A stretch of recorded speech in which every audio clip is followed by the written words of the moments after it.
Redmi note সিরিজের note 13 pro plus কিন্তু বাংলাদেশ মার্কেটে চলে আসছে।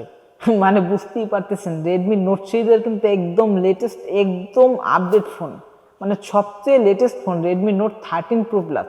এবং এই ফোনটিতে এমন কিছু স্পেসিফিকেশন নিয়ে আসছে যেগুলো শুনলে অবাক হয়ে যাবেন। মানে এটাতে কিন্তু রয়েছে 6.67 ইঞ্চির ফুল এইচডি প্লাসের একটি কার্ভ ডিসপ্লে এবং 120 হার্টজ হাই রিফ্রেশ রেট এবং 200 মেগাপিক্সেল ক্যামেরা। মানে বুঝতে পারছেন 200 মেগাপিক্সেল ক্যামেরা নিয়ে কিন্তু চলে আসছে রেডমি নোট 13 প্রো প্লাস। এবং আরও রয়েছে IP68 এর রেটিং। এর মানে হলো আপনারা কিন্তু 1.5 মিটার পানির নিচে 30 মিনিট পর্যন্ত এই ফোনটিকে ডুবিয়ে রাখতে পারবেন, তাতেও কোনো প্রকার কোনো সমস্যা হবে না। সো এই ফোনটি সম্পর্কে বিস্তারিত জানতে হলে আজকের ভিডিওটি সম্পূর্ণ দেখতে হবে। এবং আরেকটি কথা, যারা এখনো আমাদের চ্যানেলটি সাবস্ক্রাইব করেননি প্লিজ আমাদের চ্যানেলটি সাবস্ক্রাইব করে দিবেন এবং পাশে থাকা বেল আইকনটি অন করে দিবেন, যাতে আমরা নতুন কোনো ফোনের রিভিউ নিয়ে আসলে সবার আগে আপনি দেখতে পান। সো আর দেরি না করে যাওয়া যাক মেইন ভিডিওতে। Let's go on. বক্সটি ওপেন করলেই সর্বপ্রথমে পেয়ে যাবেন ছোট একটি বক্স এবং এই বক্সের ভিতরে থাকবে একটি ম্যানুয়াল বুক এবং একটি নন ট্রান্সপারেন্ট ব্যাক কভার। এবং তারপরেই পেয়ে যাবেন কিন্তু আপনার কাঙ্ক্ষিত ফোনটি এবং সর্বশেষে পেয়ে যাবেন 120 ওয়াটের একটি সুপার ফাস্ট চার্জার।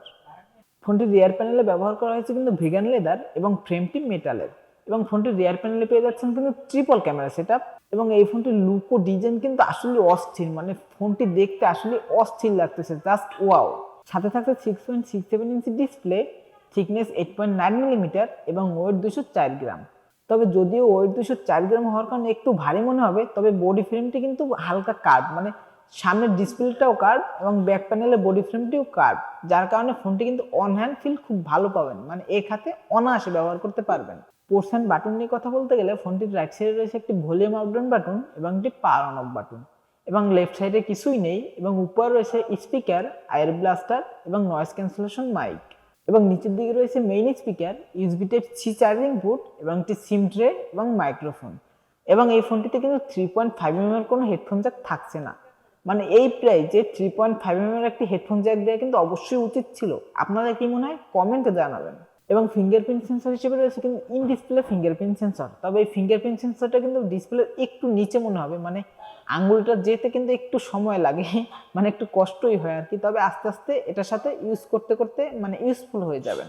এবং ডিসপ্লে সেকশনে রয়েছে 6.67 ইঞ্চির একটি ওএলইডি প্যানেলের full HD plus curve display এবং সাথে থাকছে কিন্তু 120 হার্টজ হাই রিফ্রেশ রেট। এবং এই ডিসপ্লেটি কিন্তু 68 বিলিয়ন কালার সাপোর্ট করে এবং আরও পাচ্ছেন ডলবি ভিশনের সাপোর্ট এবং HDR10+ এর সাপোর্ট। এবং পিক ব্রাইটনেস হিসেবে থাকছে 1800 নিটস পিক ব্রাইটনেস। এবং 1800 নিটস পিক ব্রাইটনেস হওয়ার কারণে ইনডোরে খুব ভালো ব্রাইটনেস তো পাবেনই, মানে ব্রাইটনেসের কোনো ঘাটতি মিলবে না। তবে আউটডোরে মানে ডিরেক্ট সানলাইটে ব্যবহার করলেও কিন্তু খুব সুন্দর ব্রাইটনেস পাবেন, মানে একটি ঝকঝকে আলোকিত ডিসপ্লে পাবেন।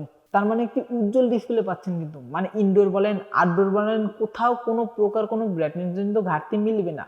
যারা গেম প্লে করেন ফোন দিয়ে বা মুভি দেখেন তারা কিন্তু খুব সুন্দর একটি রেজাল্ট পাবেন। ও হ্যাঁ, আর এই ডিসপ্লেটি কিন্তু ফুল এইচডি প্লাস একটি ডিসপ্লে। আমি বলবো বর্তমানে যে বাজেটের ফোন, মানে ফোনটির যে দাম রাখা হয়েছে 40 থেকে 41 হাজার টাকার ভিতরে, যেহেতু ফোনের দাম একটু আপ ডাউন করে তাই বলবো মানে 38 থেকে 42 হাজারের ভিতরে এই প্রাইসে কিন্তু খুব ভালো একটি ডিসপ্লে পাচ্ছেন। এবং ডিসপ্লেটিকে প্রোটেকশনের জন্য রয়েছে কিন্তু কর্নিং গরিলা গ্লাস ভিক্টাসের প্রোটেকশন। এবং ফোনটির রিয়ার প্যানেলে পেয়ে যাচ্ছেন কিন্তু ট্রিপল ক্যামেরা সেটআপ, যার মেন শুটারটি 200 মেগাপিক্সেলের একটি শুটার।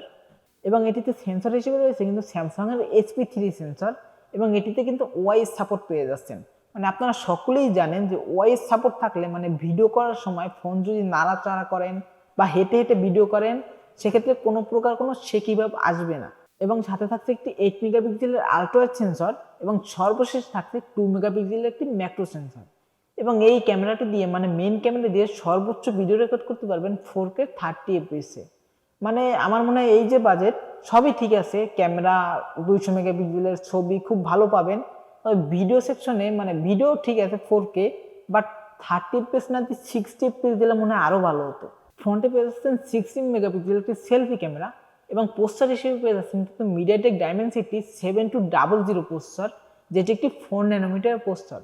তবে আপনারা অনেকেই হয়তো বা জানেন না যে ফোনের প্রসেসরের ক্ষেত্রে ন্যানোমিটার যত কম হবে প্রসেসর কিন্তু অত ভালো হয়। মানে অনেক ফোনে প্রসেসর দেখবেন 12 ন্যানোমিটারের, অনেকটা দেখবেন 6 ন্যানোমিটার, অনেকটা যেমন এটাই 4 ন্যানোমিটার। এর ভিতরে কিন্তু সবচেয়ে 4 ন্যানোমিটার প্রসেসরটা ভালো। মানে ফোনের প্রসেসরে ন্যানোমিটার যত কম হবে তত ভালো প্রসেসর, এবং এই প্রসেসরটি কিন্তু খুবই ভালো একটি প্রসেসর, এবং এটি দিয়ে কিন্তু খুবই মানে ভালো গেম প্লে করতে পারবেন। মানে ফ্রি ফায়ার বলেন, পাবজি বলেন, ই ফুটবল বলেন, কল অফ ডিউটি বলেন, যে কোনো গেম একদম হাই সেটিংসে স্মুথলি প্লে করতে পারবেন। মানে কোনো প্রকার কোনো ল্যাগিং ইস্যু মিলবে না, কোনো হিটিং ইস্যু মিলবে না। মানে ফোনটি দিয়ে লং টাইম গেম প্লে করলেও কিন্তু ফোনটি কোনো হিট হয় না, মানে ফোনটি গরম হয় না। র্যাম হিসেবে পেয়ে যাবেন কিন্তু দুটি ভেরিয়েন্ট, মানে 12 GB র্যাম এবং 16 GB র্যাম, এবং স্টোরেজ হিসেবে পেয়ে যাবেন 256 GB এবং 512 GB। যার র্যাম টাইপ হিসেবে থাকবে LPDDR5X এবং স্টোরেজ টাইপ হিসেবে থাকবে কিন্তু UFS 3.1। অপারেটিং সিস্টেম হিসেবে থাকছে কিন্তু Android 13, এবং ইউআই হিসেবে থাকছে কিন্তু Xiaomi নিজস্ব ইউআই মানে MIUI 14। এবং যদি গেমিং এর কথা বলি, মানে আগেই তো বললাম যে যে কোনো প্রকার গেম একদম স্মুথলি প্লে করতে পারবেন, তাতে ফোন কোনো প্রকার গরম হবে না এবং ল্যাগিংও করবে না। এবং এই ফোনটিতে ব্যাটারি হিসেবে রয়েছে কিন্তু 5000 mAh একটি বড় ব্যাটারি, যেটাকে চার্জ করার জন্য থাকে 120 ওয়াটের একটি বড় সুপার ফাস্ট চার্জার। মানে এই চার্জারটি দিয়ে কিন্তু আপনারা 21 মিনিটে ফোনটিকে একদম ফুল চার্জ করে ফেলতে পারবেন। এবং এই ফোনটি যদি ফুল চার্জ করে আপনারা নর্মালি ইউজ করেন, মানে ডে টু ডে লাইফে যেভাবে ইউজ করে সেভাবে ইউজ করলে আপনারা 1.5 দিনের মতো ব্যাকআপ অনায়াসে পেয়ে যাবেন।